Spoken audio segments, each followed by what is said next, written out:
Hey guys, in this video I'm going to show you how to change Google's background image. If you find this video helpful, please consider to like this video and subscribe to my channel. In saying that, let's just jump straight into the video. Alright, so what we first need to do is open up Chrome. Alright, so once you've opened up Google Chrome, we want to click on the three dots and then scroll down, and where it says help, click into where it says about Google Chrome. And from here we need to make sure Google Chrome is up to date, so it will say relaunch if it isn't up to date, and then it's going to relaunch your browser. Then once you've done that, open up a new tab, and on the bottom right hand corner of the page you're going to see a button that says customize Chrome, so click onto that. And from here we've got a little pop-up, so we can change all the themes here, light, dark, device. And if we want to upload a custom image, we want to click on change theme.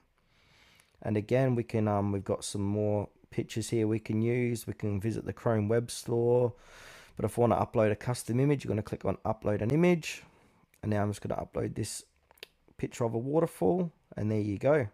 And that's how to change your Google Chrome background image.